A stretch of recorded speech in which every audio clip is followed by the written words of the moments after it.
Hello, family, and welcome to Dwell According to Knowledge, the talk show. I am your host and your coach, Trey, and this is your relationship tip for today. Okay.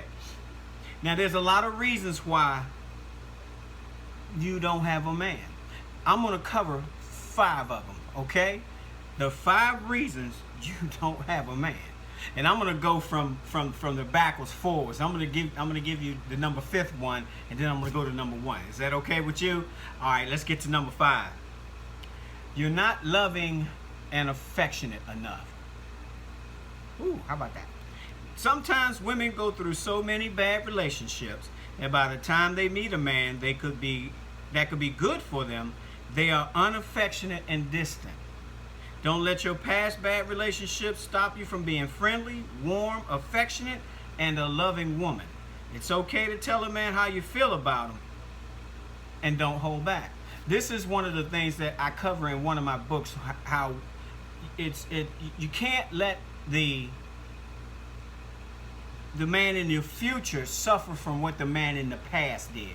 So you have to go through a process to where you're getting rid of that baggage from the last guy, especially where I meet a lot of women that had bad marriages, bad relationships with guys who've cheated on them, very abusive, verbally and physically, and so much, so on.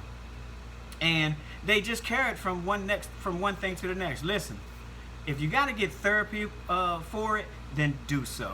Okay, but don't carry the last relationship or the last 4 or 5 relationships into the next one. Okay, that way you won't fall up under the reasons why you don't have a man. Okay, hey, number 4, you're being too picky.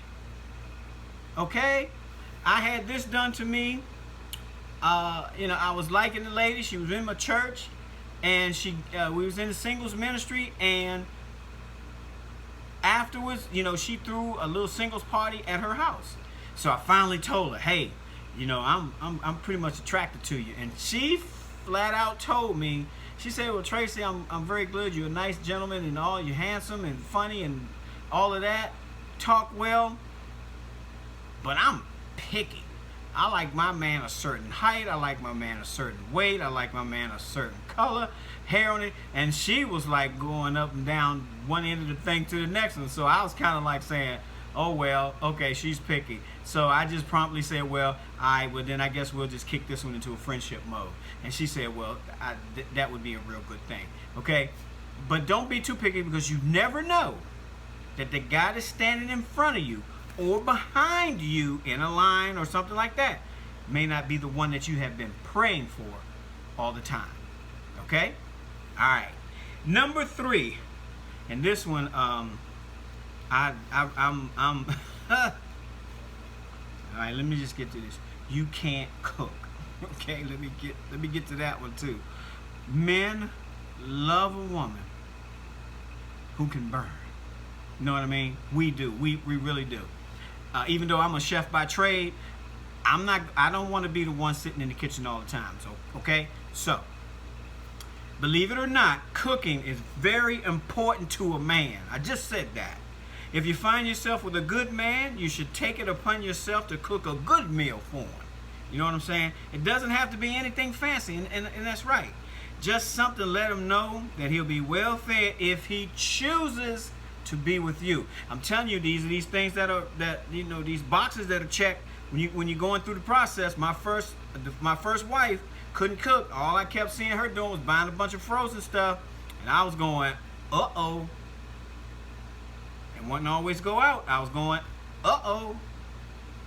But then I went on and thought, I'm gonna try and get past that by teaching her how to cook. Okay?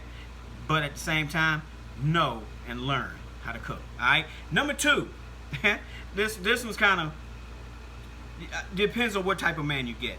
You're the homie girl. You know what I mean? You're quick to roll up one up. We all know what that is. Go do errands, curse, and you have countless homeboys that come over on the low. It's a bad sign, ladies. You're the homegirl that the fellas can come through to smoke one with, rent cheap motel room, get some action with, feed you some food, and send you home. Basically a bucket of chicken. How does that make you feel? Not too good about yourself. I'm hoping that. This is a clear sign that you're doing things wrong. It's great to be useful, but not that useful. Especially if you know you're being used. Okay? So don't be the homie girl. Because all the homie boys are the only ones that's going to want you. Okay? Alright. Now, last, certainly not least, is the number one thing on my list. You're loud, obnoxious, and ghetto. Unless he is from your hood or you're trying to get someone out of the hood, you cannot bring the hood with you. Do you understand? You can't bring the hood with you. All right. These reasons are so obvious. At a certain point in a woman's life, she should be able to analyze the things she's doing wrong. You shouldn't have to look around and see all of your friends are getting married or getting in long-term, nice and healthy relationships while you're still dating a guy, this guy and that guy. You have to be feminine, lower your voice, and be a woman. Your girls may laugh at your antics, but who's going home alone at the end of the day, ladies? You. So cut out the loud, obnoxious, and ghetto stuff. It's only okay around your loud, obnoxious, and ghetto folks, not around the one who would eventually take you to see his family. You know what I mean? I hope you all got something out of that. This is Trey, author of The Dwell According to Knowledge Shares How to Find and Date Your Mate. It's on Amazon. Go get it. And I'll see you in the next video. God bless.